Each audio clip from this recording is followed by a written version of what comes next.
Yo, what's going on? This is your boy Gene Lott, and welcome to another episode of Oh Shit, I'm 40.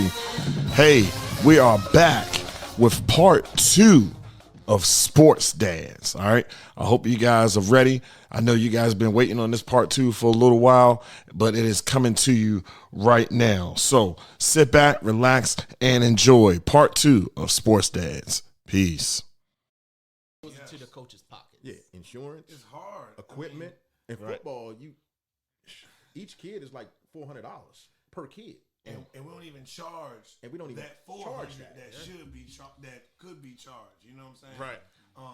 And again, like Bill said, it's up to $400. It's up to $400 per child to really run a successful and safe program. You know, that doesn't mean other programs aren't getting grants, Right. to offset, you know, or just donations, because that happens as well, and of course fundraisers, right? Right.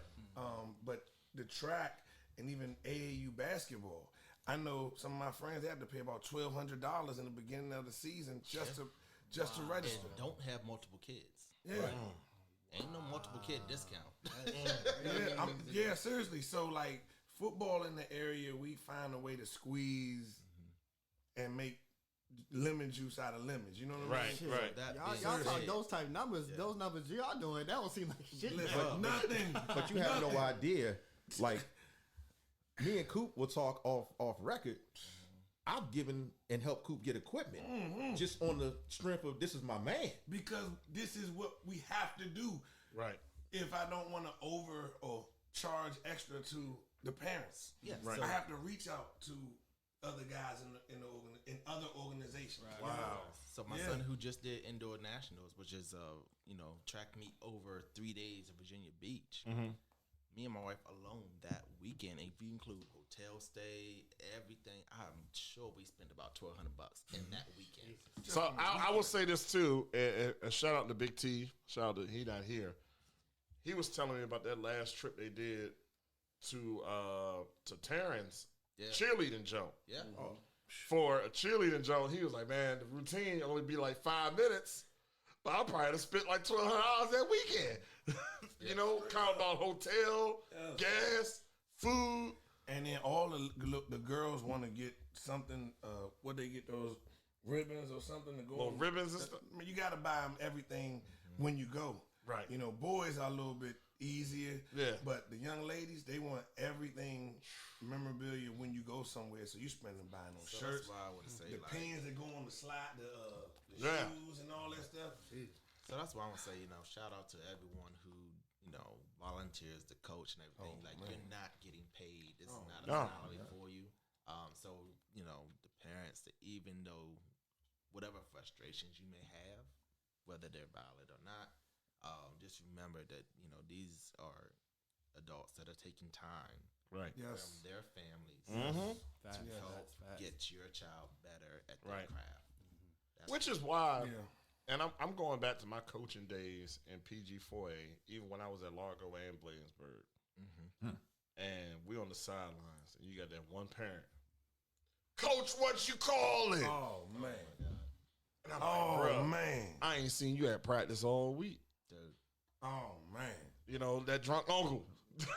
So I laugh at those folks, dog. Especially ones I haven't seen at the practice field all week. I'm like, who is this guy? Come on now. And even Come if you on are in the now. practice field all week, Come you on still now. don't know. No. Sometimes these dads or whoever they are, So I they'll used come to out rep- on Saturdays. I'm like, who is this guy? Haven't been nowhere, don't know anybody, don't even know the coach's name. So I Right. used to referee. Oh, yeah. Oh, football. come on. Shout out Marcus, the referee in the I county. referee. God bless you. I'm Yeah. I do JV varsity high school. I used to do youth. And you did the state playoffs. Come on, I man. did. Shortchange yourself. Semifinals. Yes, I did. But I used to do youth football. Never a fucking again. He had to cuss on that. Marcus I don't had cuss. to. What county? Oh, it was the little NFL Play 60 joint. Oh, the Play 60. Okay, yeah. Right here in Brandywine. Yeah. Wow. Yeah. Damn. No, never again. There was like you're on the field and them parents are like right up on you. Right. I've had so many parents come to me during the game, be like, "Yo, parking lot," or like, "Yo, Oof. like seriously." Yeah. Like the I don't think parent- I ever told y'all. I've refereed too, from youth league all the way up to Yeah, high I remember you was school. refereeing. 7 years. And the hardest environment for me was when I did football and basketball. I did lacrosse too for a little bit. Yep. But the basketball, that's when the motherfucking parents is on top of your ass. Right there. Right Yep. there. No, It's but they youth football, inside. they did too. Yeah. 'Cause at yeah, least for some of varsity them football- leagues, yeah, them fields are At like least for right on. varsity football, you have a gate in the track to separate. Right. you. And the youth football, no, they are right They there on right the there. sideline. We had a rule with my officiating crew was that, hey, when you park your car, never park in Right. back. Yes. So if you after Yes. that game, you gotta You go, can go. get in your car and get the fuck out. Yes. Yep. No But talking, bruh, just that go. used to burn me up. There's a reason why referees get there As I half poured an the hour to an last hour list of early. tequila. You got to Chastity. And they tell us, y'all, your crew, stay together. Yes. Yes. Come on the field together. Yes. Leave off the field together. No, it's literally like those National Geographic videos. You see all the zebras, they gotta run together. Anyone That's that how runs it was, off, right? they about to get eaten. They up. gone. All right, so we're gonna keep it moving. So we're gonna move it to Coop, and then I'm gonna hit myself. Is Coop? So what is it like for you being a sports dad? So I think the one thing that stands out is the moment, you start your son or your daughter, whoever it is, starts out playing, you're their first coach, Facts. right? Even if it's just in the driveway, whatever it is. For me, it happened to be like actually on the field. The moment I actually was cool with letting him go and be coached by somebody else, I knew at that moment he was ready. I watched him and I was excited, and now I'm just like even more excited to watch him. So like that's what it is for me. That's the hype for me, is that my son can go be with somebody else and still play to the level I need him to. Yes. And I realize I'm actually a fan of my son. You know what I'm saying? I'm a fan. I watch. I'm like, oh boy, that was sweet. You know what I'm saying? Right. Yeah, I'm his biggest fan. So yeah, we talk about. Well, I used to talk about the things he did wrong a lot. What he could do better. But I told myself I didn't want to be that guy. I wanted to feed him positive energy and talk about the things he did right. Yeah. Get on his level in terms of, hey, that was sweet, boy. And to your point, you know what I learned? I learned that my son needed to hear a different voice. Yeah, that's what I was on. Because Yeah. I'm glad you said that. You Yep. get on your child so much at home. Clean your bed, brush your teeth, eat your dinner, eat your vegetables, do this, do that, do your homework. And then they got to go exercise for 2 hours and they're tired, and then they still got to hear your voice. Yeah. You got to take a step back. You're exactly right. You're exactly gotta right. take a step And I back. didn't think about it that way. But giving my son a different voice was something that he needed. Yeah, yeah. It actually was. Because, like, at my son in practice, if I say, hey, yo, you're not pumping your arms, you're not running hard enough, but he would literally roll his eyes at me. Like you Yep. got to be kidding me. So just to make this point, I think last season or season before last, my son went on the field. He came out the huddle and he was looking for me. I was on the sideline. He was looking like, hey, watch this. He's literally looking for me to tell me to watch this because it was coming to him. And of course, he jumped over a kid, caught the ball on him, And I'm like, oh my God. Best You know feeling in what the I'm world, saying? right? Oh, you know it is. You know Best it is, feeling in the man. world. It felt great because then I knew we had that relationship. It was more than just dad and son, but hey, this football, this sports thing, we bros, Right. And that right there is what the ultimate feeling for me is as a sports dad. I got to that point, didn't even realize I was looking for it, but I got there, and it's just amazing. Especially, Coop, when your son is better than what you were. Hey now. And I go to this. Nothing wrong with that. Oh my God. I go to this because oh my goodness. my dad would be the first one to say, "Hey man, basketball is my sport. When I was at Bowie and we played on that first football team, I just did it because they need some bodies. But to see that, like, you know, dang, you kind of was all right. You know, you was way better than I was. And for a father, it's like, it does something to you. No, my you know what son I'm saying? He asked me, have you ever run track when you were my age? I said, no. Ashley, I was not strong enough to do what you're doing. Oh, wow. I tell him that all the time. I was not strong enough what you're doing now. I was let him know, like, you are better than what I was at that age. So, like, keep going. And that's what every parent in anything strives for, is to have their children be better than what they were. Yeah. Facts. And that's in anything. You should. I ran into some dudes, bro. Are you serious? But yeah, you should, bro. It's like, hey, I want my kid children to exceed excel in mine. everything more than Whatever what I it did. is. Whatever it is. All right, so I guess I'm the last one in regards to this particular question. What is it like being a sports dad, bro? I mean, when my kids was born, man, I thought that was the best feeling in the world, man. Yep. But when they got out there and actually started playing sports, you know what I'm saying? It's like, wow. Especially, you know, if you played sports your whole life and you know what it takes to you know, participate, to practice, to work out, and then you just see them out there doing it, and especially they enjoying it. It's like, wow. You know what I'm saying? And like with my both my boys or what have you, just seeing the smiles on their faces, man. Yes. They're having fun. Yes. You know what I'm saying? So like for me, my job is, you know, to support them the best that I can, make sure they have everything that they need, and put them in good environments in which they're able to succeed and develop. And it just makes me happy, man. And you know, I'm like I said earlier, my son's a part of Coop's organization. I'll sit on the sideline and just watch, man, and just see him excelling, doing everything he does. I mean, even the wins and the losses. Yeah. You know, Coop squad, I don't know, y'all won like 22 games last year and lost the last one of the year. I mean, but, you know. But you know what? Hold on. Yeah, Hold on. Yeah, and the thing is, my son got used to winning. That last game they lost, and he cried. And that showed me he cares about this shit. Cared about it. Yeah. He cares about this shit. Absolutely. His first year. He's crying. And I talked to him after the game, son, this shows me you really care about this, man. You care about this. And like, just to bring it back to the question is, what it's like being it's fucking awesome, bro. Yes. Best thing fucking ever, bro. Now, I spoke on it being tired. I mean, you could work a 9, 8, 9, 10 hour day and then be tired taking them to practice or a game. But then when you see him actually performing, It recharges you. You get a recharge. You get a recharge. You get a serious recharge. It's one thing TC said about the right environment. The right environment.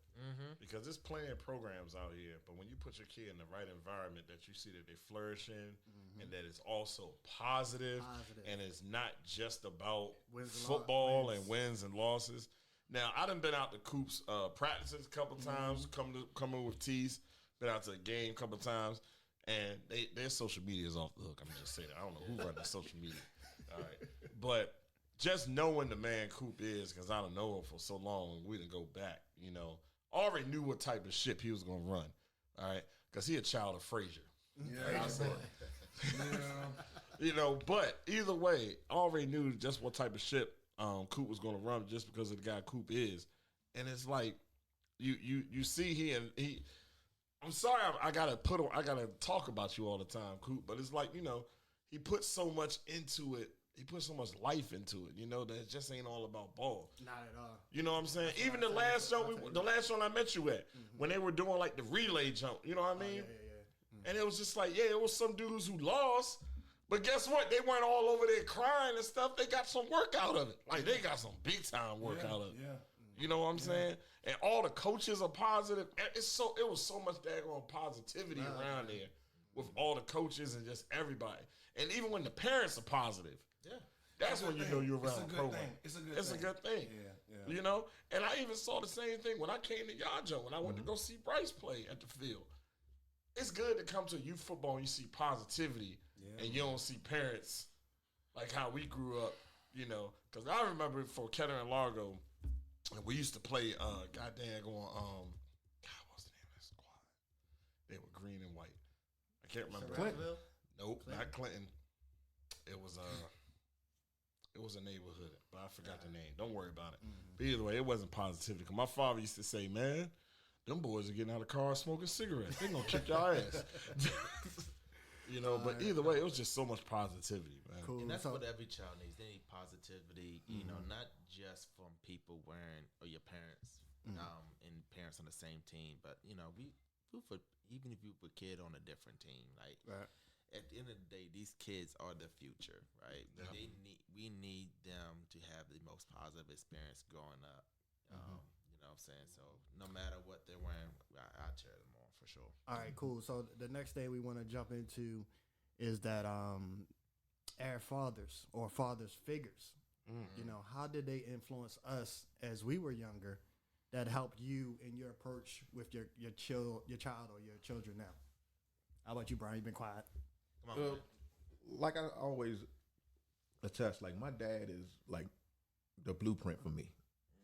You know, in everything, like the way I walk, the way I talk, the way I think, the way I coach, the way I develop, the way I teach, the way I even like discipline my child. Like it don't take a whole lot. It just takes that attention and the attention to detail and really knowing what your child is doing. You know, that in itself is part of the problem with our society right now. It's like our parents aren't like really paying attention to the kids. They're there, but they're not paying attention.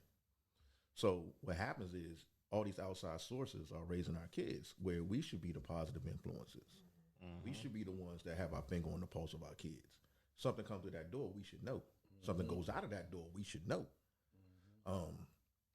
And I mean, that's just the whole thing. Like that influence that my dad had on me is the reason why I do what I do. Had on the neighborhood. Yeah, that too. Like my dad coached me all the way up till I went to high school. And all the guys I played ball with growing up, because I played basketball as well. I was a very good basketball player. Yeah. I was always too big to play football with anybody close to my age. So I didn't play a lot of football growing up. Like my son has already eclipsed me as far as years playing youth football. Okay. But I was a baseball player. But my dad was my first baseball coach. He coached me and my boys playing basketball all the way up to high school. And believe it or not, I was the only person on the team, out of our whole team growing up that didn't make the team in high school. Okay. But in the same light, it's like my dad was that guy.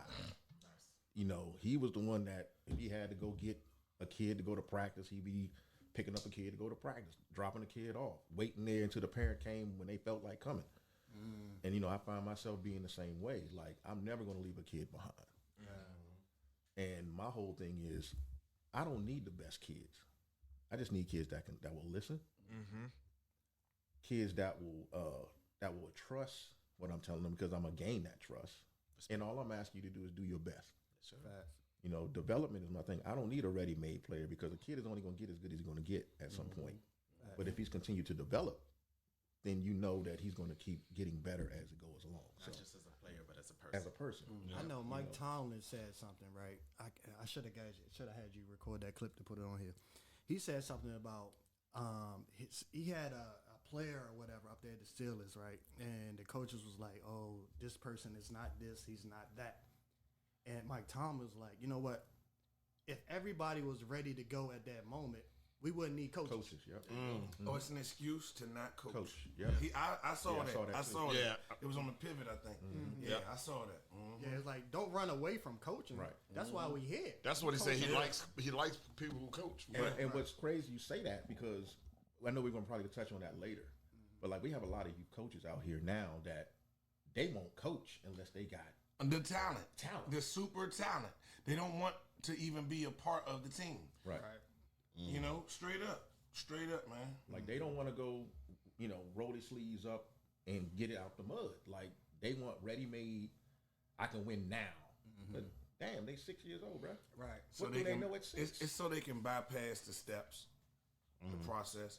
But even like today at one of our first practices with equipment on our team, I started them off with the basics on walking through a tackle. You know, some of the new guys, new coaches were like, yo, I'm so happy that we're doing this. We're not skipping steps just because we got some talented kids, you know? Right. No, everybody has to learn to walk, get down low, head up, shoulder, wrap, squeeze, you know? And they appreciate it. And look, shout out to John Morgan, because when I first started coaching at high school, I remember one of our first practices in college, Coach Morgan just had us get a stance. All day. I was like, let me see your stance. We're working on stances and steps. Yep. No false steps. Yep. And that was the first thing we was doing. You know, Frazier boy, we didn't see a football for like 3 days. We thought we was a track team out there. 16 110s. You know, and when you look back on it, it's like, yo, that's coaching, because you can scheme up the world, but if you don't get the basics down, Don't matter. none of it matters. Facts. You know, none of it matters. So cool. How about you, man? Like your father or a fatherly figure, how did he influence you to, you know? To be honest, man, I got to give it to the community that I was around. Yeah. My father was the greatest man, is the greatest man I know in terms of just doing what he needs to do for his family. It wasn't about sports. He never pushed me to do anything. He said, whatever you want to do, I'll help you do, and it's on you to do, and I'll be here to support you. And that was cool, you know, because I tried several things with that attitude, you know. And then if I didn't like it, he didn't push me to, like, really do it. I just stuck to what I stuck to. But in the community of youth sports, I mean, even I was in JROTC in high school all 4 years, I think, which helped me with discipline, which carried over to the football side, right, and the basketball side and the baseball side that I played, because all of it needs and requires discipline. So the males that were in everything I did really helped me, you know. And I want to really say it might have been the male teachers I had. My son, I know now, my son always had issues, unfortunately, with the female teachers. He's an athlete. He's one of the cool kids. So he kind of is popular. Sometimes he play around a little too much for the female teachers. They send him outside the classroom because as a disciplinary action. Right. That's the worst thing you can do to a kid that loves to be around kids. So when he got around the men, the males, hey, pass this out. Be my helper. Tighten up. They didn't exclude him. They brought him in and told him to tighten up. Yeah. So, like, I think I gravitated just toward the good men in the community, not just one, but several. Several of You know them. what I mean? Kind of like a sponge, and I took from him, I took from him, I took from him, I took from him. Because believe it or not, it's a lot of good men It is. in the area. We don't give enough credit to those that don't say anything. That They don't just have they just there. They just do it. They just do Right. They just do it and don't even realize how What they integral- doing. Yes, they're very integral to some of these young men's lives and have no idea just their stature, just the way he walks, the way he talks, the fact that he had a crease in his pants every day. He wore a tie every day. He walked straight up. Because that's when kids going to try to imitate that. Exactly. Facts. When Exactly. you see it, you're going to try and imitate it. Exactly. Exactly. That was something that, you know, so like I say, it had to be the community for me, honestly. Okay. All right. And I hope that people really take heed to that. There's a lot of kids that see you, and you don't even know they're looking at you. Yeah. Wow. You know? How about you, Marcus? So for me, it was actually my mother, because you know, I grew up in a different. You know, I grew up in multiple households because my mom and my father, they were not married when they had me. You know, they were boyfriend girlfriend in college. You know, they split up when I was young. So I mainly grew up with my grandmother. My mom worked night shift, post office, and I saw my dad every weekends. So it's actually my mother who signed me up for football, signed me up for baseball, signed me up for whatever. So she was the one, taking me to practice before she went to work and things like that. My father, he was, if I had a game, I remember seeing him there. He was there. But, for the most part, he was married. He had 2 other daughters. So, it is what it is. He had to take care of, that household before, attending my stuff. Which I, is what it is. I get it. But I did have a grandfather I grew up with in my grandmother's house. So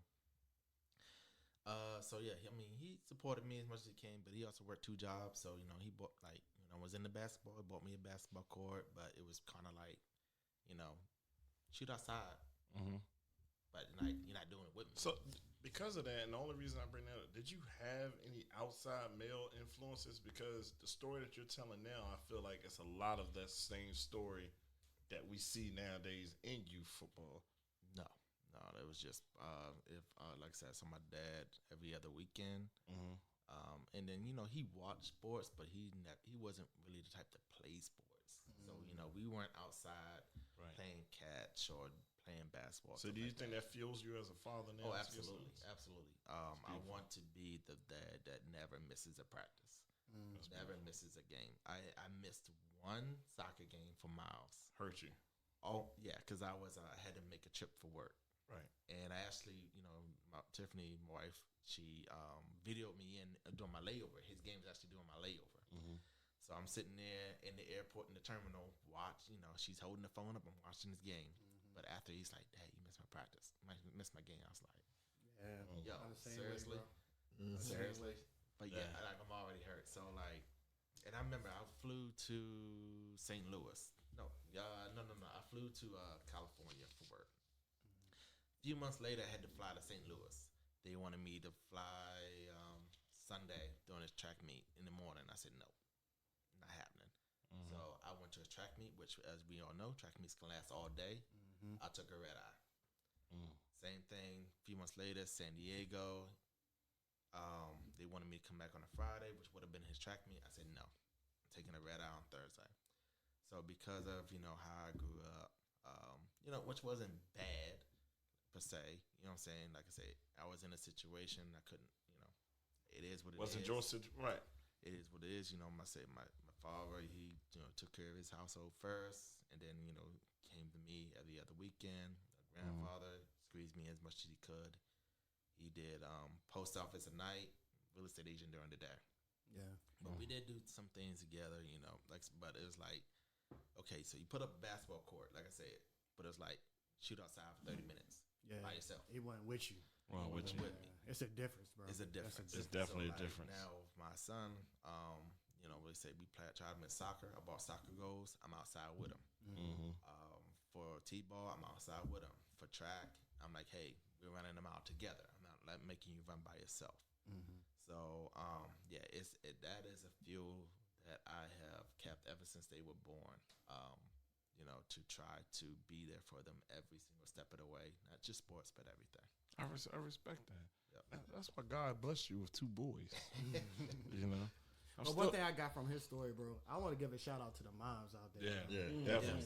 Even at like Braxton and practice, it'd be a lot of just moms out there, bro. And I remember I told you that. I was like, wow. Facts. And they out too. there. Pick it up.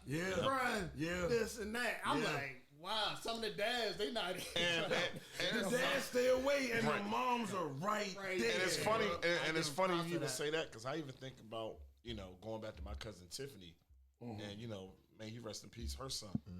Yeah. Tiffany was so involved in PJ's football life. For sure. And she got her book out, and we're going to have her on the podcast. That'll be great. And she talks about how she invested so much time and money into PJ because she knew that that's what he wanted to do. Yeah, absolutely. Yeah. And she knew when he was 6. Exactly. Because there are moms that will they Right. will never go to a practice. They'll go to the game. They'll sit and complain. Like, oh, it's hot. It takes too long. Yeah. But then, like you said, there are moms that go to practices or they'll go to the events and Yep. they're in that junk. So that was Oh, my mom. goodness. She was a hardcore My mom's just a sports fan, but hardcore Dallas fan. Well, I'm Right. a Dallas fan. Oh, here go to Dallas. Here go to Dallas. It's some But tough no, What weather. you about to say? It's some tough weather But out there. also shout Yep. out to my wife because she's pretty much the same way. Yep, Tiff is out there. She's out there. She is running up down the tracks. Oh, yeah. Go baby, Oh, yeah. go baby, go baby. So you know what I'm saying. That's so what's up. That's what's up. You got to give it to the women. absolutely. Definitely. Straight up, bro. Like I was saying, the weather, you know what I'm saying? Any weather. Yeah, in any weather, the women are there Yep. just like the men. Yep. They'll bring whatever they need to stay warm, and they're gonna Got give their us blankets on- out there. Listen, whatever they need, right? Yep.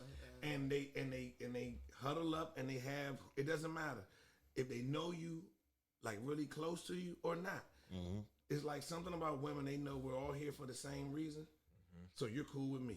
Yep. And then they got that bond. Yeah, man. And you see it in Oh, my anything they goodness. do Oh, outside my of sports. goodness. Like even when I mentioned Girl Scouts. Yeah. Now Val got her little Girl Scouts crew. yep. Mom Yep. good. The little mom crew. Yep. You know what I'm saying? These are the moms that when you watch draft day and these players are like crying Yeah, about their mom. These are the exactly. moms that You don't see her crying with daddy. What's going on? Daddy be like this. Daddy just be like, all right, I already know. You know, but they hugging mommy. You know what I'm saying? For real though. Definitely. But yeah, how about you, G? Regarding So, that, man? y'all already know how Reverend much. Rev, I know he Yeah. got big Y'all stuff already for know that. the good Reverend Dr. Eugene Lott Jr. My father, it was a big influence on my life. But believe it or not, he did not push me into football. You know, they made me wait to play football because my mother was like, she didn't want me to get hurt, blah, blah, blah. I actually got into football as a confidence builder. You know, and because B know me since I was a baby. I threw up on his father when I was a baby. No doubt. Jesus Christ. You know, Yeah. But it was a confidence builder for me. You know, because I was just that kid. You know what I'm saying? But when I got into football, it built my confidence up. But then I actually realized that, oh, I can actually play this game. You know, and it also was a thing with my dad where he got with other dads. 'Cause my father had a very stressful job. My father was police and everything. He had a very stressful job, but he actually got to be around other dads and stuff. And it was a steam let off for him too, especially when he got around Sojo's dad. May he rest in peace, and Dave's dad. May he rest in peace. Right. You know, because at high school they all used to be up there drinking, watching the game, filming.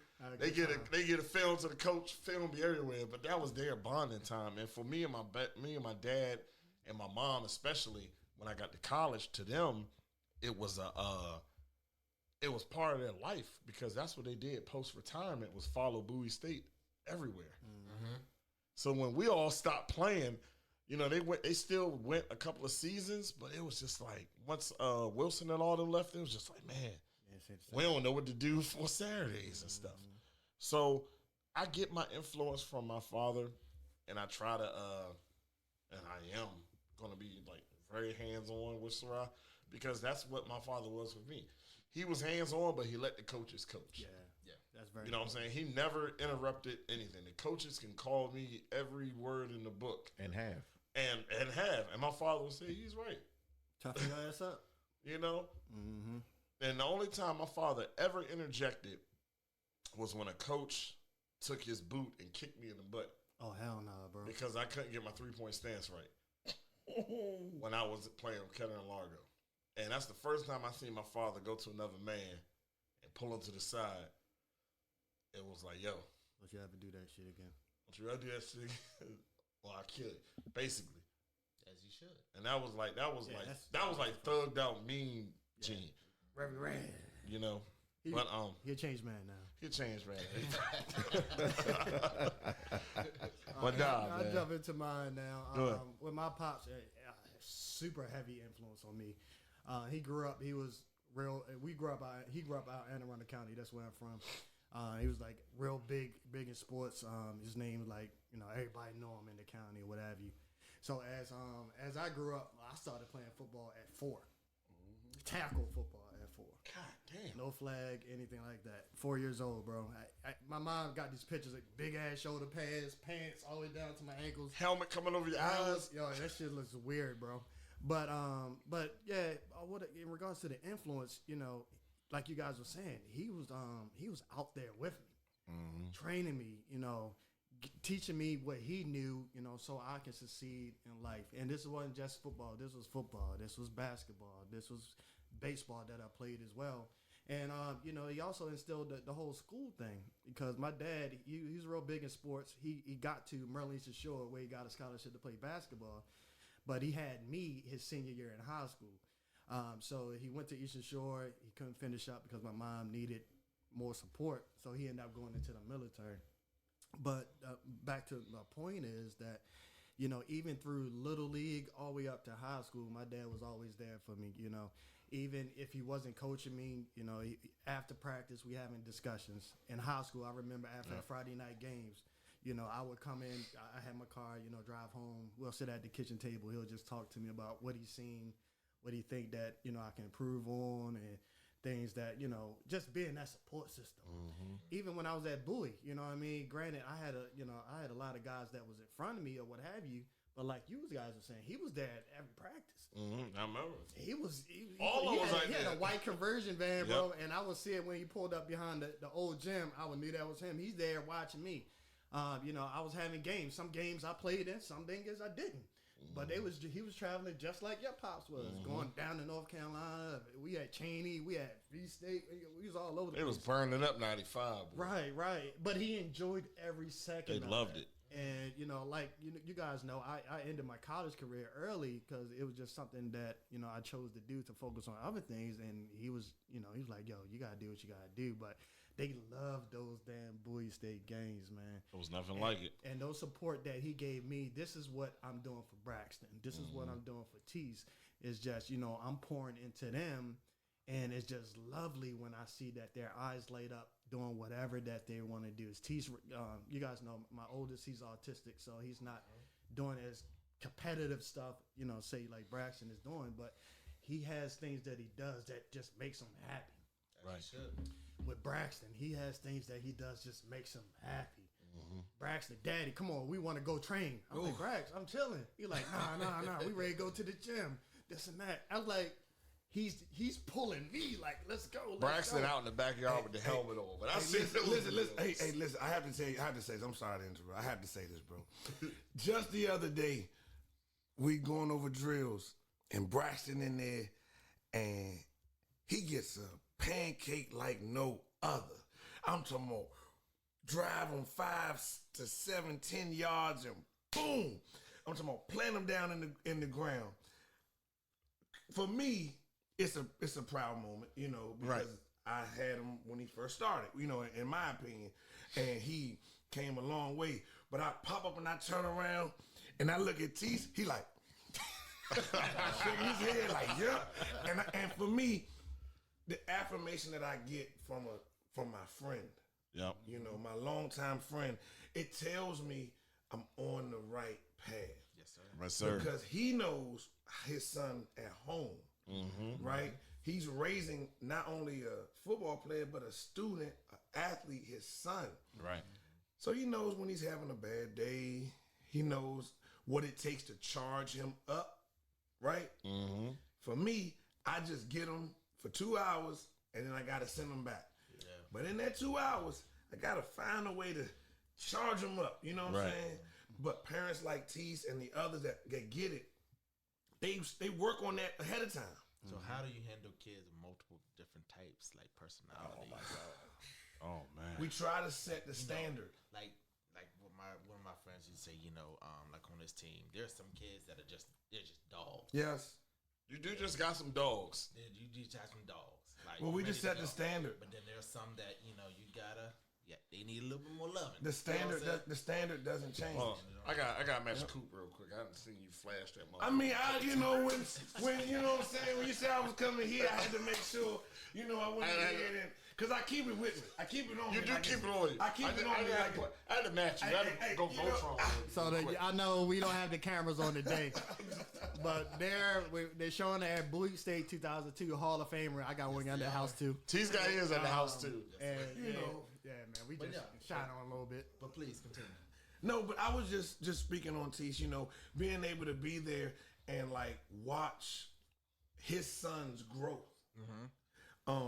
And then look at him, and it's not always for whether he liked it or he didn't like it. But when I know it was a good one, I get a air fist bump when I look at him and we get that Get nod. that nod. Like, It be that nod. There like, it is. There it is. He just got himself one. He get the big piece of chicken when he get home tonight. All right. But yeah, man. I mean, at the end of the day, Dad had a big influence, and I love he loved seeing all his nephews and grandkids doing the damn thing. One of my nephews, he just got committed to Annapolis area Christian down in Annapolis. Saying that. Shout out. They brought him in to play football and basketball. Nice. And you know, he just loves seeing that, and I just love seeing my dad being happy because he put so much into me. Now I'm able to put so much into my nieces and nephews as they excel in Cause them Henson boys, I tell you, man, they athletic and it's a bunch of them, and all of them are tall. Tall as fuck. Tall as My fuck. nephew 13 taller than me. That's amazing. That's amazing. Cause see, you tall, bro. Yes, bro. He's a little over 6'4". He's 13. Damn. I can't see what Braxton. Look, he got coop like this. Why he ain't live down here? Listen. Now I'm blessed though, cause my son. Not saying it's a lot, tall. but my son He's is tall. My son is taller than me, and I'm happy, and he only 13. So thank God. Okay. Hey, look. So we're gonna get to the elephant in the room. Ooh, we're gonna get to the elephant in the room. What is this? We want to know from our special guests, and we want y'all to be real with this. Thoughts on the youth league culture. Belt. This is why we brought y'all here. Let's start off with just culture. Yeah. Let's take the youth league part out of it. I think we just got to realize like where we are as a society right now, because I think it's a spillover. Like sports mimics life, in a sense, and right now, life, the way we know it, is so helter skelter because it's so much negativity out here, and it's so much selfish, negative energy. It's like dark energy. You know what I mean? Where it's all about that selfish. It's like selfish energy. And where do you think this energy is stemming from? I just think it's stemming partly because of the social media aspects of things. A lot of the stuff that are being played over the television, a lot of the stuff you hear on the airwaves, just the exposure that not even just our kids, but people in general. You go on any Instagram or any Facebook, and the first thing you see is this negative, just trash, and people are taking this in enormous amounts. I mean, the first thing people do when they wake up in the morning is check social media. Yep. And a lot of times you start your day off like that. Yeah. You already on your way to a negative day. Yeah. Down the rabbit hole. Right. And Right. and it transfers down to our kids. You know, I work in a high school, so I do security at a high school in PG County. And we have metal detectors. So we have 5 metal detectors in our school. So I get to see a fifth of all our students every day. Sure. And every day they walk through these doors, I'm just checking the vibe. And it's so much negative energy coming through the door. First thing in the morning. First thing in the morning. Good God. Because we don't know what they've been through all day. Right? So this type of stuff filters down to our kids on our level in youth sports. So if you have parents that are very negative, first of all, we got a lot of young parents that are still in that culture where it's the look at me culture. I'm trying to get likes. I'm trying to be the baddie, or I'm trying to be the tough guy. Yeah. So what are their kids getting? Gotta have the cool real. Right. So the kids are getting this, I guess, this backwash from all of this. So now they're thinking they need to be this too. So that kind of trickles down to our sports culture, where kids aren't coachable. They're not good learners, but they're also coming in with a whole lot of baggage. And we as coaches have to like decipher all of this stuff and still get our practices done and teach these kids how to play these games. Right. But not only are we teaching the kids, but we have to teach these parents as well the culture of what positivity is supposed to be on our fields and on our sidelines. Right. But it don't help when parents got to pay $10 to go to a game either. Oh shit, that's on the cheap end. And that's on the cheap end. Yeah. You know, where back in the day, you just show up to a field, Right. And and there it'd it be is. the family atmosphere. You can drop your kid off at 9 o'clock and come back at 3, and they done seen all the pounds play. Or they can go to the gym and they can start out with the little kids, and you can just leave them at the gym, and they'll just be bouncing basketballs on the side or whatever, and then they be in the stands watching other games. But now it's like the parent involvement is so negative because they want their kid to be the number one, Oh yeah, absolutely. but yet they're not investing number one energy. So when we talk about the culture, B, Mhm. and Coop, I want you to chime in on this too. 'Cause I want to hear your opinion. There are people that my wife know that I know too that will try to keep their kids back a grade Mhm. and do all this extra stuff. I want to get y'all We feelings just on talked that. about that. We just So- talked about that at practice today. Actually, someone said like, you could stay as a high school senior up to 20 years old or something crazy. Yeah, but you can't play. But you can't play play. at 20. Yeah, But But you're the talking- reclassifying is nothing new. It just seems like it's new because some of us just found out about it, Right. right? But it's nothing new. Finding a way for your child, and I touched on this earlier, right? When I said finding your child a lane for your child, all right? A part of finding a lane for your child is finding where he's better than everybody else. And if putting him in a position where he's older, stronger, and bigger, and it's legal, that's what you chose to do. The thing is, it's legal. Parents aren't doing anything illegal. It's actually legal to reclassify your child. But do you think it harms the child? Is it in the best interest of the child? Because we already know the statistics of a child playing football at the next level. So for the children, so the thing is, it's just the way it's the way it is at the highest level. When you know your child is a little undersized, or some people do it because they want to make sure he might be, he might have 10, 15 D1 offers, you know. But if he went in the class below him, he'd have about 30 to 40. You get what I'm saying? Right. Now, I get it. Or do And these parents want their child to succeed so much that they'll take care of them? That, Yeah, well, yeah. yeah, that as well. Yeah. Because I don't know. I think social. We didn't see a lot of that when we were growing up. We weren't exposed to Because we it. weren't exposed to it. But it doesn't mean that it wasn't happening. Right. You get what I'm saying? Social media has exposed so many secrets and back doors Right. to the rest of us that just paying attention. Right. That now we know we can do it. You can be on social media. Your child can have a TikTok, an Instagram, or a Huddle, and never played a game in his life. Right. They gave scholarships to kids that just played flag football. Yeah. I look at the little kid. know what I'm saying? I think he's from Miami, but he actually played tackle. He the little kid that they got. Well, he ain't no kid. Well, he's still a little kid. He the little kid that got a little 6-pack, got the dreads. He a dread head, all like that. I forgot his name. Blaze? Blaze. Oh, Blaze, yeah. Now he the truth. I've seen enough pretty video good. of him. He the truth. He good. But I just look at even how his father has been pushing him, and it's like that culture bothers me. So I'm gonna tell you a funny thing is we had a kid here. We call him Big O.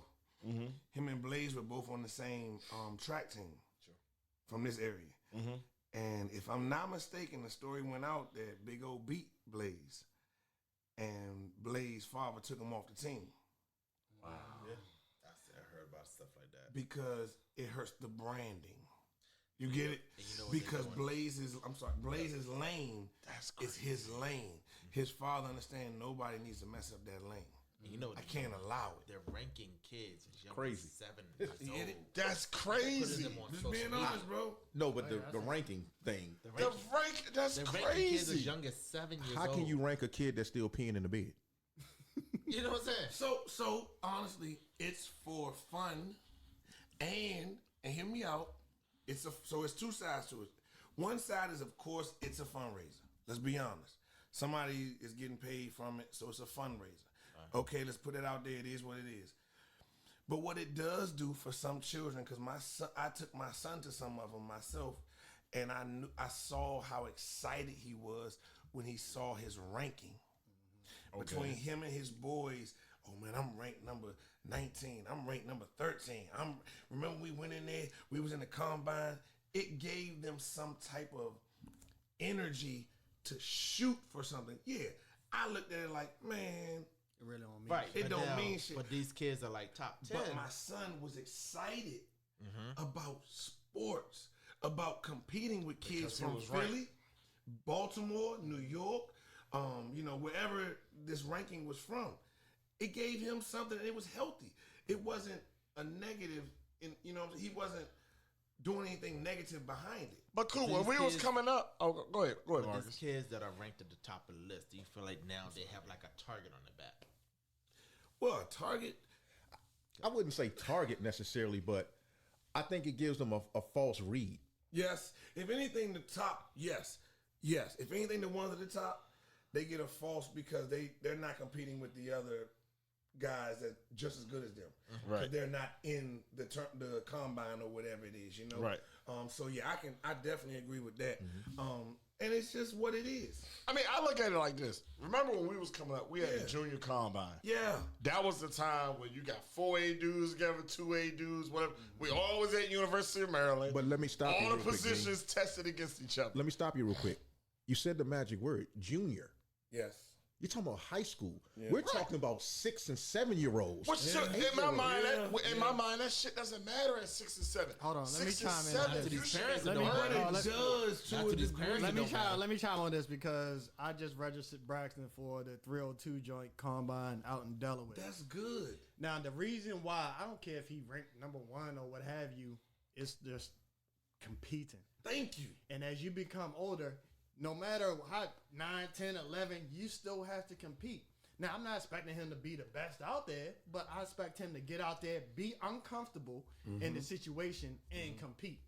So some folks may have different mindsets going into it that maybe they shouldn't be thinking a certain way. And that's the problem. But if you go in and just, you know what, I just want to expose my son to different kids from PA, Florida, or whatever, go out there, have fun, compete, try these different drills. So by the time, like, he gets the junior combine, Maryland, he's done this shit so He's many used times. to it. He's used to So- it. Like, I remember, hold on. I go ahead. remember when I went to high school and I did the junior, I was like, what the fuck Were is you going not on? nervous? I was nervous. Were you not as nervous? fuck. And it took you to high school to get to an actual combine.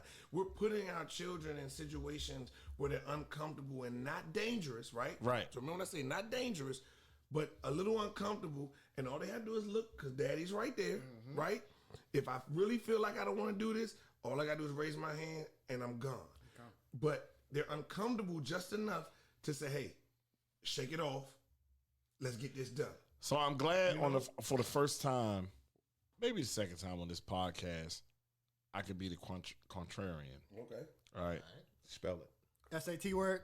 Today? F-U-C-K. Can I get a definition, please? Contrary. No, I'm Contrary. like serious. What is it? Contrary? Yeah, Different point of view? I always like to take the different point of view from somebody got else. it. Or the Awesome, difference. awesome. Give it- Yeah, I'm shoot, always different. Devil's So when we were growing up, you get that same experience from going to the different camps. Yeah, Okay. Okay. Okay? Okay. And that's why I'm like, I don't agree with the whole all-star camps at 8, 7, 9 and shit, because that's when you should just be learning the game and not, you're competing, but you're still learning the game. In my head, competing starts 8th grade on up. So You know what I'm saying? Is it the name that it says All Star? Because essentially, Maybe that's what's messing with me. Essentially, it's just competition for anyone who believes that Right. their child. But you know what I'm saying? when we were in high school, when we was in middle school and stuff, when you go to a football camp, that was your time to compete against people from other states and stuff and see where you ranked. Yes. Or see that, oh man, this is how they do football in New Jersey because he knows something that I didn't know. You know, I remember going to the North Carolina camp and I remember seeing linebackers for the first time open up their hips when they go on a drop. And I was like, what the fuck are they doing? Wow. You know? Because we didn't do that. You backed your ass up and got to your third. That was it. But to see a fucking, like, ninth grader, 10th grader open up their hips and go 45, and you're like this? What? We did that at camps. Yeah. And when did you learn that? At a camp. At what grade? Oh, that was 8th, 9th grade. Okay, so to Teese's point, he's exposing his son to it Early. in the second grade, right? In first, second grade, correct? Think about how much more advanced his son will be because I get right. You know what I mean? And then he's not one of those parents.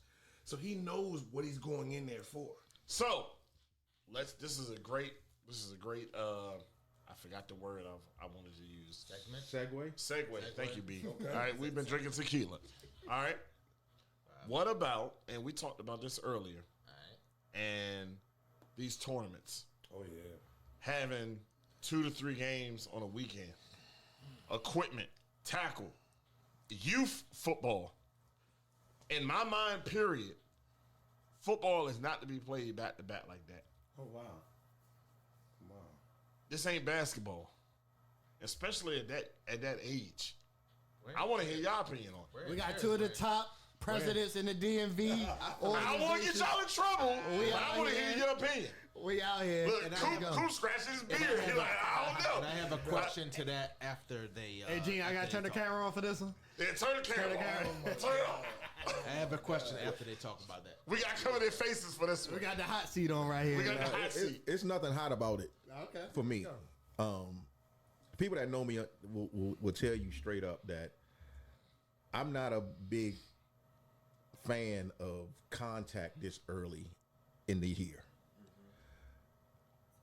I'd rather do more skill and drill. I'd rather do more 7-on-7. But this year I'm experimenting with college style spring ball. Right. Where I'm going to have my 14 practices, maybe a scrimmage here, and then a spring game at the end. That's what I think will be the perfect way to go about youth football. Now, tournaments, there was a tournament this past weekend. Okay. It was a double elimination tournament. And I know because one of my players played in it. And after the tournament, found out he played 6 games in a weekend. Is this flag? No. What is this? Tackle. 6 games on a 6 week? games in a weekend. Jesus Lord. And we're not talking about 6-year-olds either. We're talking about double-digit age group. As a parent, I would have a problem with that. Just as a parent, 1, being this early in the season, and 2, that's just a lot of football for anybody in a weekend. I mean, hell, The pros don't even do that a lot shit. of us played flag football. Yeah. If you ever played 6 flag football games in a tournament, which we have done, You hurting. not only are you hurting, but it's like I'm taking off work for a couple of days. And I'm not even playing tackle. This is flag.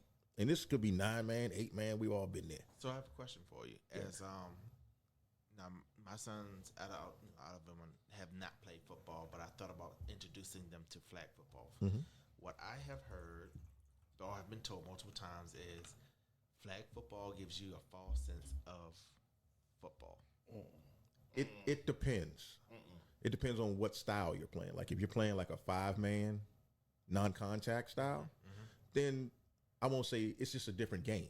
It's a different sport. Okay. Because it's flag football, but it's small ball.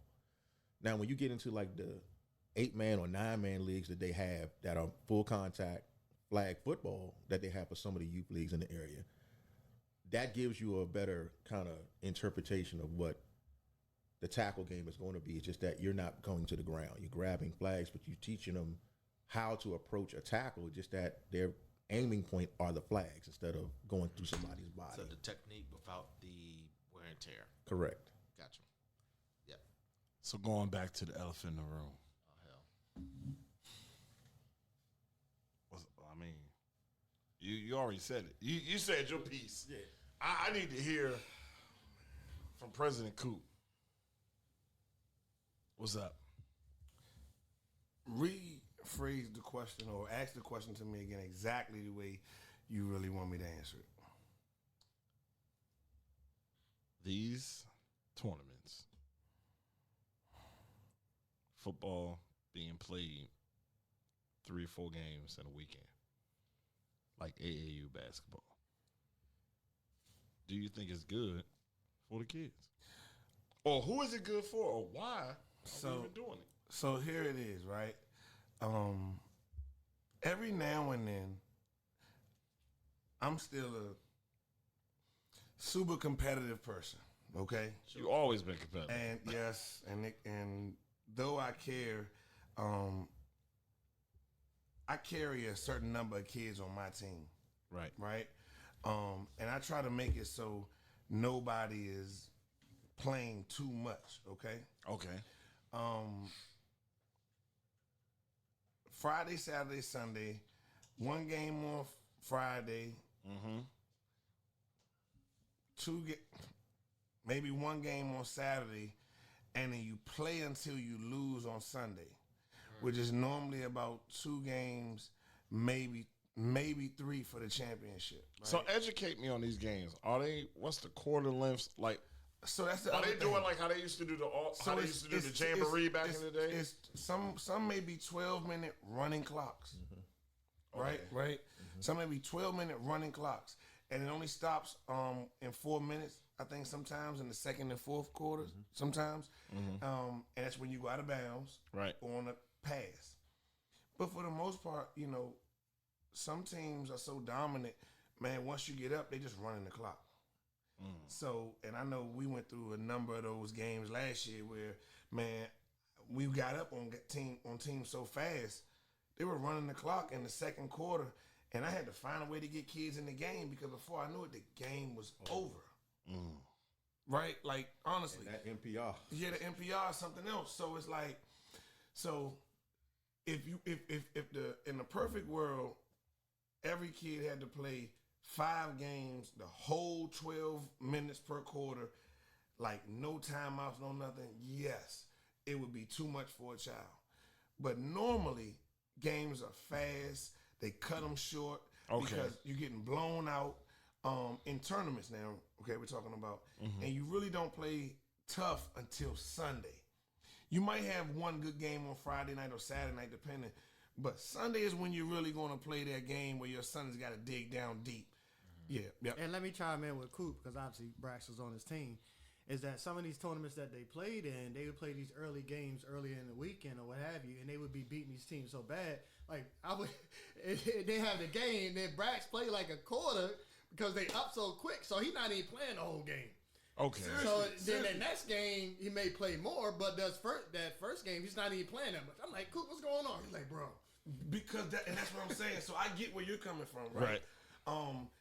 But the teams that do the tournaments, majority of them, because there's always some out there that's not built for tournament play and shouldn't be in it. Shouldn't be in it.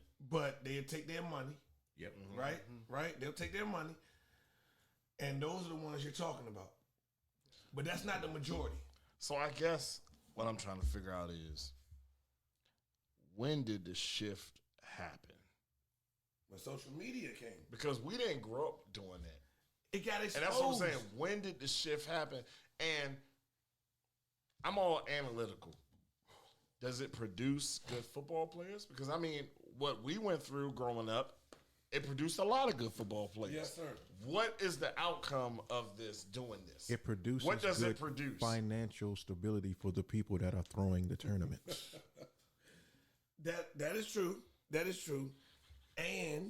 But it does give exposure There you go. to a lot of kids that may not have it. But B, what I'm asking you is this, and what I'm saying is this: did we not have exposure when we were all playing? Not the Not way it to is this now. degree. No. Because look at how many people we done sent to deep. No. At the youth age, right? So battle is something. Yeah, it's a battle in the YNC Youth National Championship.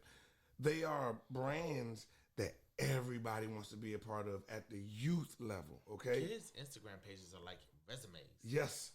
So last year we went to Atlanta to participate in a battle tournament. All right. By participating in that tournament, our Instagram added about 3,000 followers. I saw it. Y'all was being ranked like in the nation. I'm just being honest. When they started saying they ranked us, just because we were a part of it and we put foot to some kids down there, you know? Right. And we did our part. It's just about the exposure. But think about it. Before social media, we were just in this area, in our area, right? Then when we got on social media, I started seeing the Atlantas, the Georgias, the Alabamas, the Miamis, you know, and I started saying, well, what they having down there? You know, I want to get something different. Found out they had a tournament, entered the tournament. Now I feel like I'm exposing my children to a different type of football. Okay. Me as a coach, I'm coaching against a different brand of football, which helps me and broadens my brain and my football knowledge, right? Because nobody wants to play the same or coach against the same type of coaches, right? Right. You go into another state, you feel good about yourself, you know? I hung with some Alabama boys. Yeah. Right. Oh, okay. So I do want to. I'm getting it. I do want to, start shifting because we can be talking about this all. Sorry about that, man. No, you good, bro. You good, bro. So, Passion, man. one Passion. question I really want to ask y'all, as a father, getting back to the sports dad, is there a fear of burnout with your child starting at a young age? So I'm gonna start off.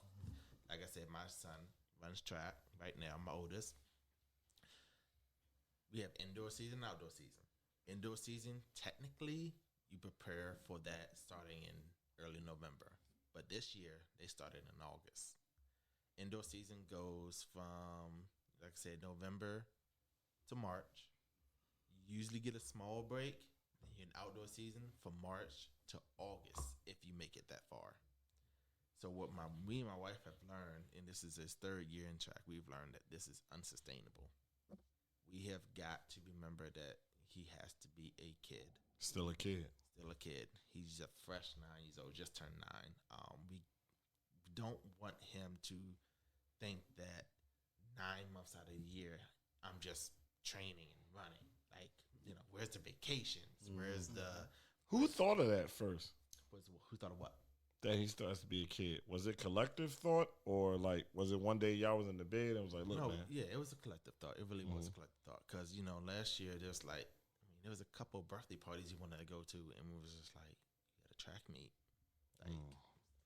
like what So and then a couple other parents I talked to my wife, and she said that we started our kids at a young age at a particular sport. Then as soon as they get out to high school, they're just like, I can't do it no more. So then, as a parent, what do you do then? Like, you just spent 5 to 8 years of your kid doing a particular sport, and they're just like, yo, I can't do it no more. And I guess that's what I get to about when I talk about the tournaments and stuff. It's like, damn, they might get fucking burnt out by the time they get to high school, and you ain't even done college yet. And college is gonna be more intense. Yeah. But, I mean, that's when, like, just speaking because I'm in it, whatever, is that, you got to build that time in, bro. You got to. Obviously, they'll give you schedules. This is what's going on. This is what's going on, what have you. You got to build it in. And, like, Coop will tell you. I will tell her, yo, Coop, Bryce ain't going to be here for that. He ain't going to be there for that. He be like, all right, cool, bro, blah, blah, blah. You know what I'm saying? So, you got to. But you got some coaches that will try to guilt trip you. But Coop different. No, that's what I'm saying. Yeah. My son, like I said, like we talked about before we got into it, it's about the environment. Yes. Right. And that's what I appreciate most about Coop.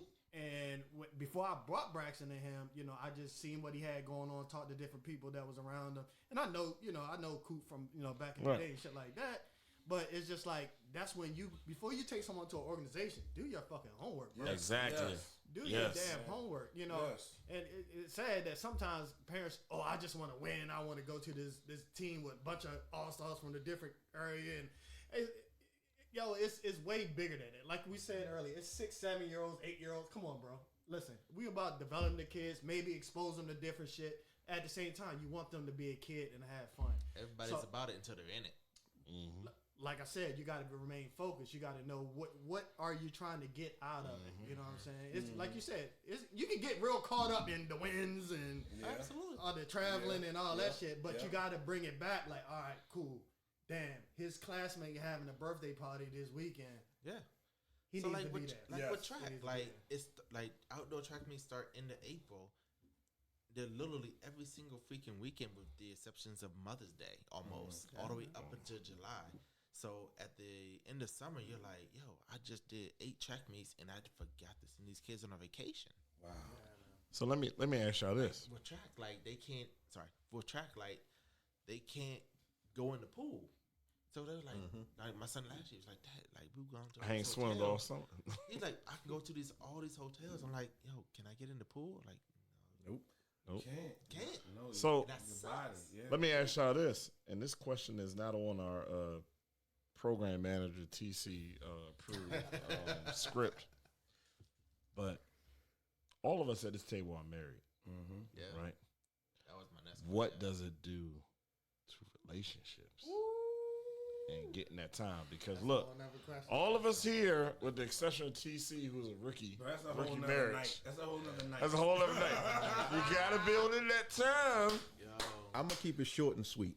So we got a rule in our house that I got to have 1 day off a week, regardless of what it is.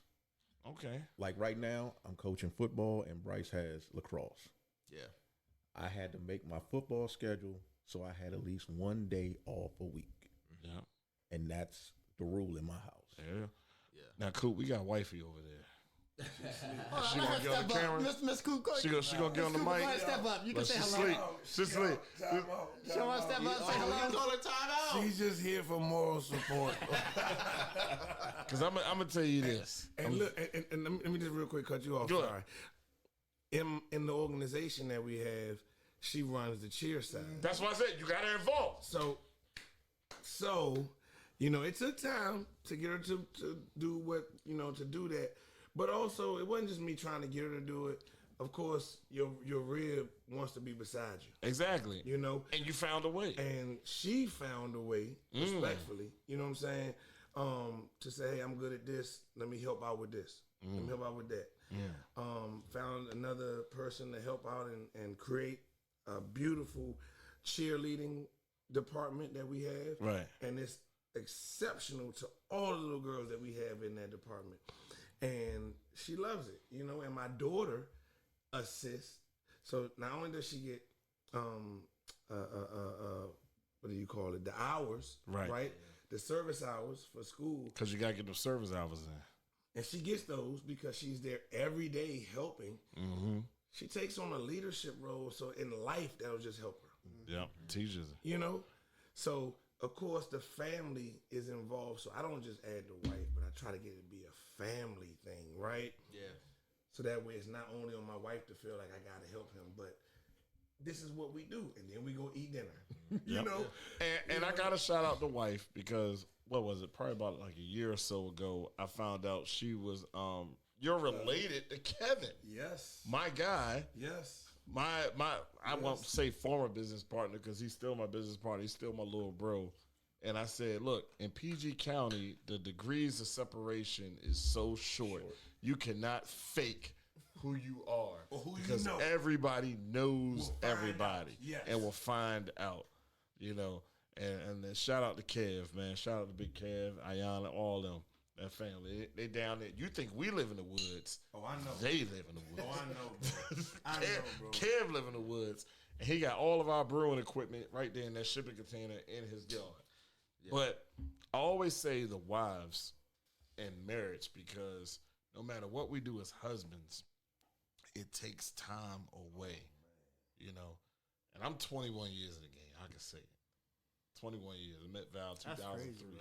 That is insane, bro. 21 years in the game. That's crazy. That's Yes. Yeah. 21 years. And Coop knew me before those. And that is crazy.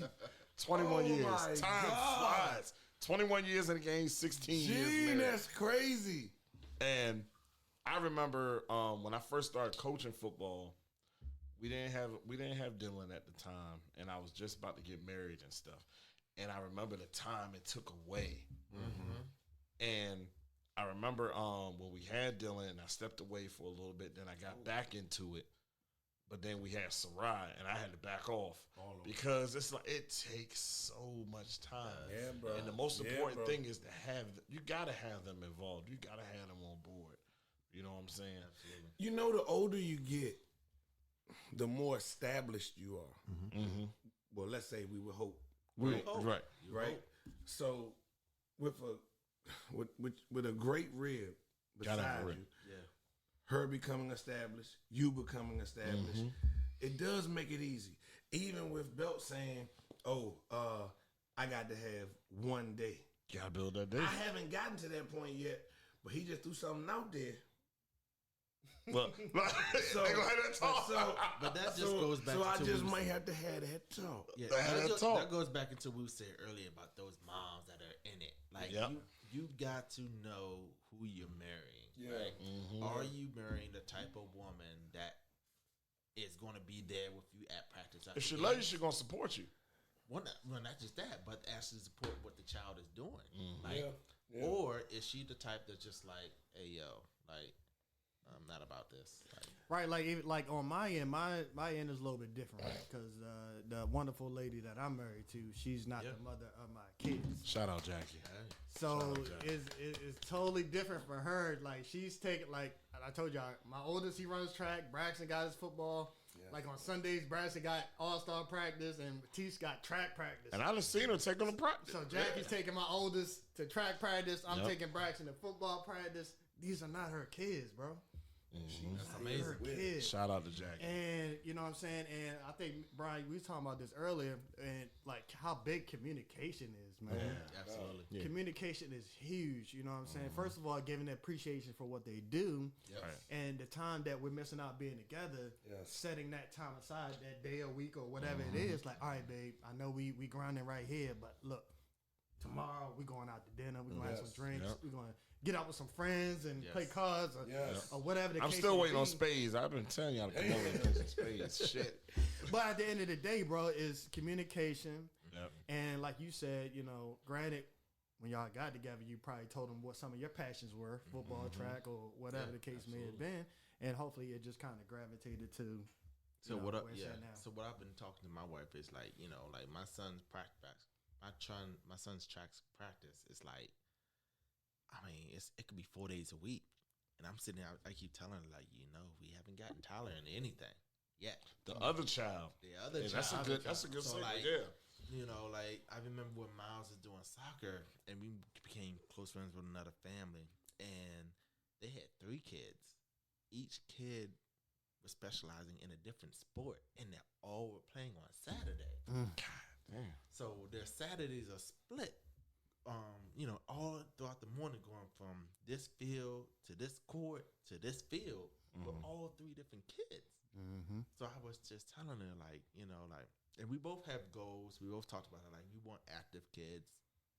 We want well-rounded And kids. not only that, your wife is a trainer. She's a trainer. Yeah, she's an active mom, which is like, you know, that's, but, you know, I knew who she was when I married her. Like, Yeah. I knew she was going to be this supportive wife, to be She there, does Zumba stuff, all that. to be, like, I knew she was going to be the type that be running up the field as her kid was running.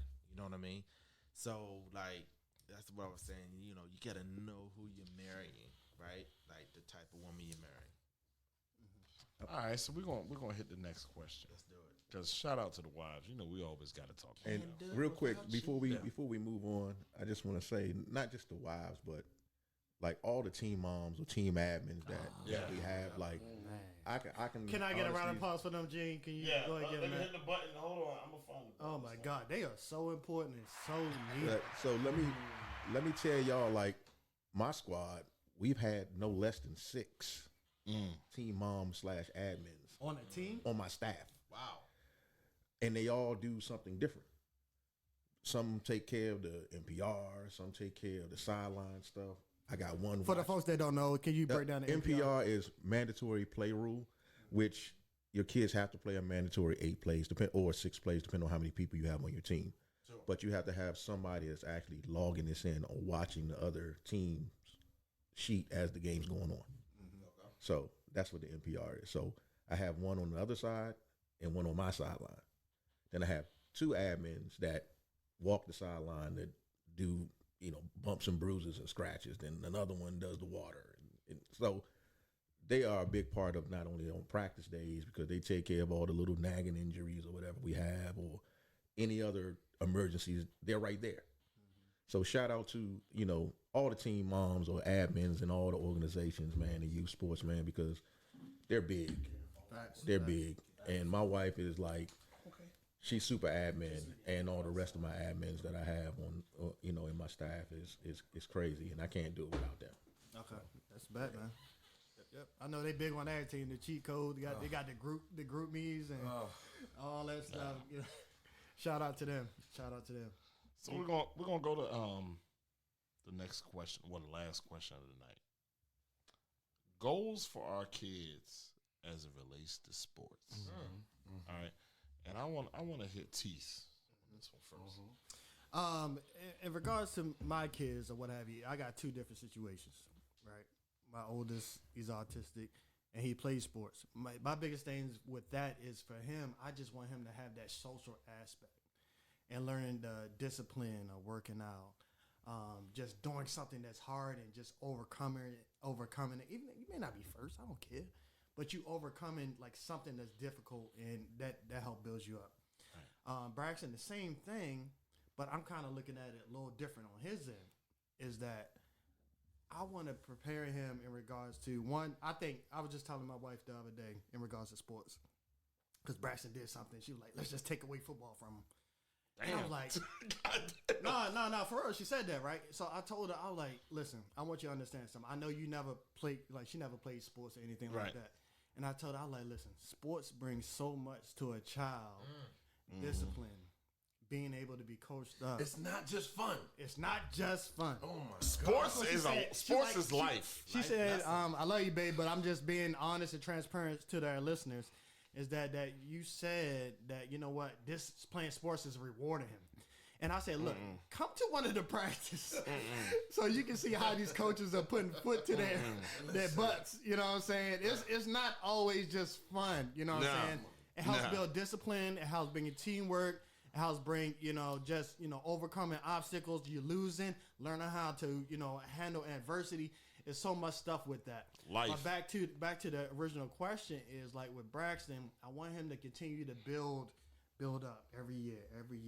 Yes. And I would love for him to get to the point in regards to like high school. I would love him to get into one of these private schools or what have you, get the best education available. Once he's there, I love for him to keep excelling and go to college. You know what I mean? Get some free money that's out there, what have you. I'm not saying I want him to go to league or anything like that. I just want him to be the best person he is. And as he keep going year after year, it may be football, it may be basketball, it may be art. He loves acting. He loves singing. That's other shit I never told y'all, but y'all may see on Instagram and shit like that. But he loves doing all that. But at the end of the day, that's my to answer your question is that I just want him to continue to both of them to continue to grow, learn life lessons through sports, so they can be great individuals. Exactly. Go ahead, Marcus. Yeah. So like to TZ's point, I agree 100% what he just said. So I'll just say, not to repeat everything. What my goal is not. My goal is not for my kids to perform sports professionally. That's not my goal. If it ends up being that way, great. But if not, no. Like you said, it's life lessons throughout sports. With Miles, he's an introvert. So what I wanted for him is, like I said, the social aspects of it, being challenged, trying something new, getting him out of his shell. With Tyler, he's 4 years old. He hasn't started anything. But what I've been having these conversations with Miles is like, we've been talking about colleges. Colleges cost money. So I'm on this FAFSA page right now. And I'm looking. Yeah. I wish our good friend Tyson was here because he's Shout out to Tyson. Shout out to Tyson Brown. Love you much. He's much more knowledgeable on the subject than me, but on the loan amount limits for first year undergraduate annual loan limit, I'm looking at the page. And if I hope I'm reading this correctly, dependent students, first year undergraduate annual loan limit, $5,500. Second year undergraduate loan limit, $6,500. Third year, $75. Graduate or professional, not applicable. Subsidized or unsubsidized aggregate loan limit, $31,000. There are high schools, private high schools, if you go that path, that are more than $31,000 dollars. So, we just want him to have options in life when it comes to sport, and we feel like sports is one of those avenues that can give you that. Cool. Absolutely. How about you, Brian? For me, with my son being the only child, it's definitely the social aspects of it. That's his brotherhood. Those are the people that he leans on. Those are the people that he invites to the birthday parties. A lot of my family don't live close to us. My wife's family don't live close to us. So his family and his boys are his teammates. So with that being said, for him, it's more so just that acclimation and socialization outside of school, where he doesn't have to worry about being in the classroom and getting A's and B's. It's just play as hard as you can. But it's funny you say, take the sport away from when they do something wrong. No, we tell our parents, bring them to practice because we got something for him. And I guarantee he won't do it again because that's the village. So sports for my son is that village. Yeah. I mean, I know I got lifelong friends from playing youth sports, college sports, high school sports. Shit, look at where you at now. Right. So it's like, I'll tell the coach, like, if Miles act up, hey, give him an extra lap. yeah. Like no one wants to crab walk 110s. God damn. No, Yeah, bro. no, Hey, they're listen, serious. we on that now. Like, Wow. Nobody wants to do a bear crawl 53s. You know what I'm saying? Nobody wants to go across that field bear crawling. I guarantee you won't act up in class tomorrow. But I just want him to get that sense of like, I'm important. It doesn't matter how good I am. Because Bryce had a lacrosse game this past weekend, and he just really didn't play well. He was just there. He wasn't performing. He was just there. And, we got in the car. We chopped it up. And I was like, no, I'm not mad. I'm just mad at your effort. Yeah. Like, I just need you the effort. Like, it doesn't take skill to be, to show effort. Yeah. So that's kind of my thing with him. Like, using sports just as a caveat, like you said, for life. Yeah. Like, use your experiences in sports. It's hard to get up and go to practice every day. Right. Just like it's hard for us to get up and walk that damn dog called work every day.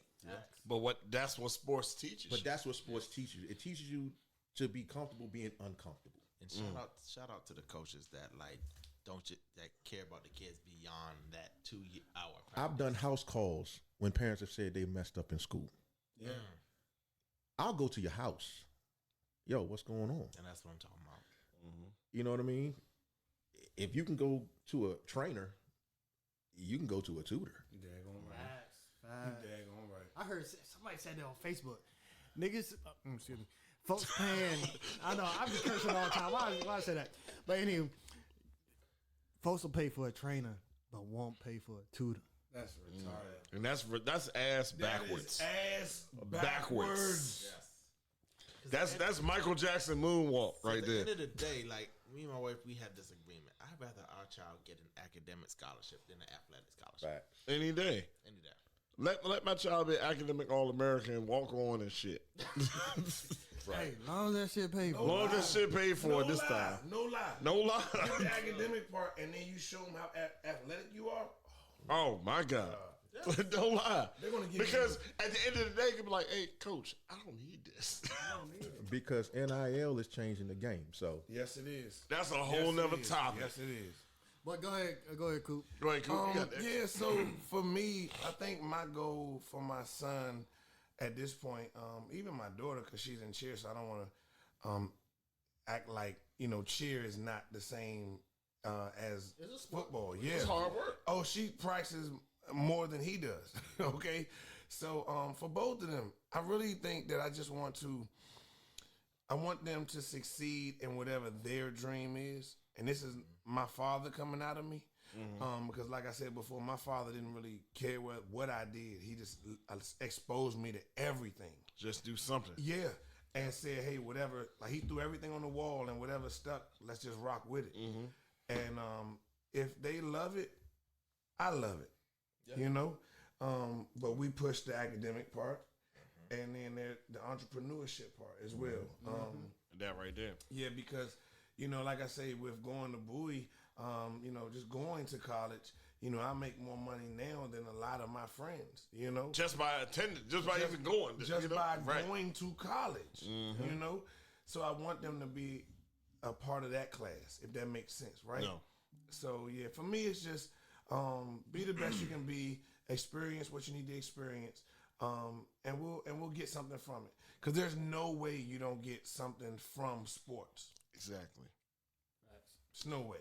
So what I would say for my kids is what Coop touched on too, is that everybody touched on it. It teaches confidence.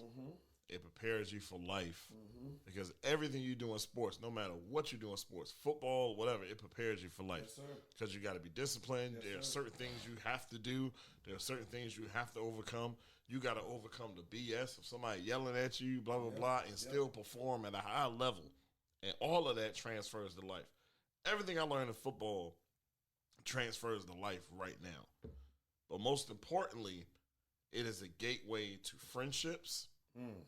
It is a gateway to college, which will be another gateway to friendships, and which will be another way to teach you about life is in college when you got to do things on your own. Oh, baby. You know what I'm saying?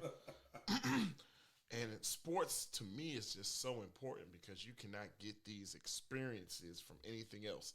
And it's live experiences. Yeah. It's one thing for somebody to sit there and talk to you about it, but for you to experience it, and then when you're in life, you can dig back and be like, man, you know what? I kind of did this. Yeah, brother. With this is helping me through this. Right. You know what I'm saying? That's the beauty about sports, is that you can always dig back and get an experience that you experienced in sports and apply it to life. And that's what I want for my daughters. And then it just keeps them busy. It puts their little asses to sleep when they come home. Because now I get to spend some time with the wife because they sleep. You know It's what I'm amazing, saying? though, isn't it? It's amazing. But you got some of them who come home and they still a little amped up. You put her in that bath Right. or that shower. Exactly. It's a wrap. It's a wrap. It's a wrap. But- Put that water on them. but Watch they- what And happens. like this. But bigger than that is like Food and sports, Food and extracurricular water, right? activities will keep you off of the streets doing something you ain't Oh, supposed to. yeah. Right. Yeah, brother. Yeah. Right. Yeah. Facts. Yeah. And I'm going to tell you, and at least back when we was growing up, when they had codes and morals and they knew you was about something, they were like, nah, you take your little ass over there. Or even when they respected your parents, your father would kick our ass. You better go over there. Bro, after You know? school, back in the day, after school, after you do your homework, of course, you go outside, you play till the street lights come on. Yep. Mm-hmm. You're not out here shooting each other, Yeah. carjacking, all that other stuff. And like I said, that's a whole other show. Yeah. But see, I'm gonna tell you, man. You guys with younger children will understand when you have to deal with a teenager. Some of us have them, right? I'm dealing with it now. That though the challenge isn't the same anymore, like worrying about the guns and Right. and the bullying and the street stuff, right? Because fortunately, some of us have moved into a situation where we're better off. We give our children better, like we always planned. Right? Always better than what we had. Right. They still go through something. Yeah. They still have some obstacles that affect them the same way Right. emotionally what we dealt with affected us. Image issues. Yes. And a lot of times as adults, we say things and we just throw them out there, not realizing how much it really damages our children. Oh, you're not going through anything. I went through way worse. They have no idea what you're talking about. Right. What they deal with is the way worse. And for them, that emotional scar is just as damaging as it was for us with whatever we went through, you know? You know? So we have to learn to alter ourselves as the adults, and just change our approach. We can't forget that we were once 13 or 12. Oh, baby. And I think that happens a lot of times. We forget that we were 13, 12 years old and we went through the same things. It may not have been the exact same thing. It wasn't the same. But we went through the same issues. We went through something that affected us during that time. Something that affected us. So as parents and as adults, you know, and my wife tells me this all the time. And God bless her that she works with the high schoolers in D.C. and that she works in middle school in D.C. Because she never forgets. You know, I tend to forget because I don't work with them. Yeah. Exactly. You know? Yeah. And that's the thing. And I think that's what keeps me grounded too. I'm around kids. You're around them. God bless you. God bless you. You're in high school. Right. So yeah. So, the things you go through as a child was your child now is relative. Like it was hard for you then. What your child is going through is hard for them now. Right. Man. Well, we're going to close out this show with one last thing. We want to go around the table. Keep it a little bit short. But advice to give new parents going into youth league sports. So I would just I'm just gonna give a word. Balance. Have balance in your life. Just keep it short. I'll jump in there next. Next thing, do your research. Do your due diligence. Be present. Let the coaches coach. That's all I got. Cool.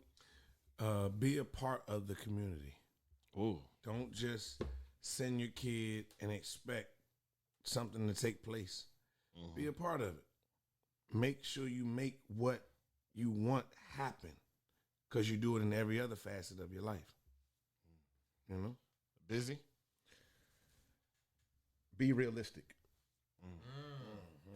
Good Lord. Be realistic. You know, everybody doesn't have LeBron James at home. My bad. So just Stepping on toes, right? just be realistic in one where your child is, and just make sure whatever organization that you're going to is going to meet your child where they are. You just pissed some parents off right there. Because if they're not meeting them where they are, and they're not servicing your kid the way a teacher should, then you're in the wrong organization. And I would say this. At the end of the day, remember that it's all fun. You are not reliving your athletic career or your lack of athletic career through your child. Because at the end of the day, they may not want to do any of this. They may want to do something else. They may go all the way, but as we all know, that statistics show not a lot of kids go to the next level to play football. Small percentage. Now, I consider ourselves, we beat that percentage. How many adults changed their career in their 40s? A lot. Who's thinking about doing it now? A lot. Almost. But I would definitely say go into it as it's fun. Yeah. And with that, we're going to get ready to close the show. I wanted Coop to hear this. That's why I wanted him to have the headphones. So this has been another episode of All Shit, I'm 40. All right, produced by TC, produced by Dirty, a.k.a. Marcus. You know, this has been the Sports Dad Show. This is going to be a part 1 and part 2. So y'all be prepared. I'm going to edit this this weekend, and we're going to have it out part 1 next week. All right, this has been All Shit I'm 40. This is your boy Gene Lott. Peace. No diddy, y'all. No diddy.